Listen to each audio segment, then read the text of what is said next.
Before you, there is a frozen wall, towering to heights dozens of feet above you. Strong gusts of wind whip across your face, howling through the snowy terrain. It's cold, colder than you thought it could ever be, and you are alone. For miles and miles around, there is nobody, but you are not afraid.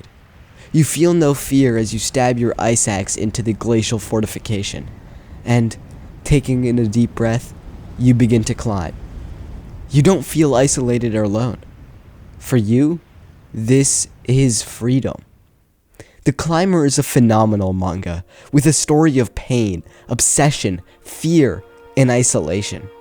It displays the human struggle against the forces of nature with beautifully constructed panels that paint the tragedy of Buntarou Mori. Mori is bound to an endless cycle of pain. He is someone forsaken by this world, someone who has been pushed into his shell, someone who cannot find solace in people or society. And as he retracts further and further into his hollow self, the world begins to beat him harder and harder. But Mori finds something that few can in this world. He finds an escape. He finds a way to cope with his loneliness. Mori finds the mountains. Through these mountains, Mori finds what he believes to be his calling, what he thinks is the meaning of life, at least for him. But as the series progresses, Mori slowly loses more and more of himself, sacrificing his relationships, dignity, and self-respect just to keep climbing. Because climbing is not a true escape for Mori Buntarou. No, it's an obsession. Mori feeds off the solitude and false happiness he finds after finally reaching a summit, and with every climb, he pushes himself further, trying to get higher and higher. This is not a hobby. This is not an escape. This is obsession.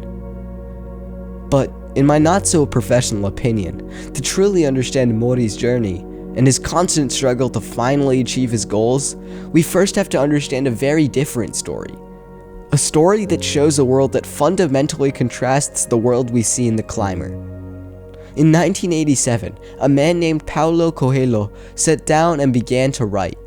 And in just 2 weeks, the first draft of the now world-renowned book, The Alchemist, was finished. This masterpiece deserves its own video, so I'll keep its description brief. The tale follows Santiago, a young shepherd who abandons everything to pursue his own personal legend of finding gold near the pyramids of Egypt.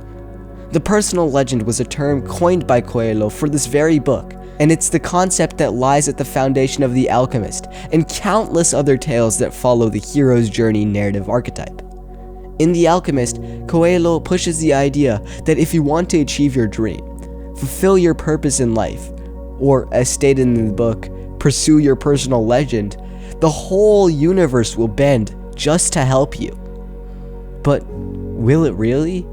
Many criticize The Alchemist for its overly optimistic view on the world, and view its theme of always pursuing your dreams as insensitive to the hardships faced by millions across the world who try to do so. Nevertheless, The Alchemist gives us a strong viewpoint on the pursuit of happiness and success. Santiago pursues the pyramids of Egypt, and the benevolent soul of the world guides him, helps him with omens, and eventually he achieves his goal. Santiago is satisfied. Buntarou Mori is not. Unlike The Alchemist, The Climber is not a story for the faint-hearted. Mori and Santiago live on two separate worlds. With every act of conviction, Santiago is rewarded and brought closer and closer to his ultimate goal. With every step Mori takes towards accomplishing his goal, he is pushed 2 steps backward. But though it may seem otherwise, this is not the doing of the universe. No, the world Mori lives in is ultimately not malevolent. It's apathetic.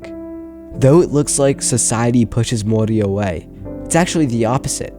Mori isolates himself. He sees the world as noise. Though it looks like nature is trying to kill him, Mori is the one who keeps fighting back, keeps trying to defy it. Mori's conviction, his obsession with the mountains, is caused by his pain, but it is also the cause of that pain. He is trapped in an endless cycle of suffering.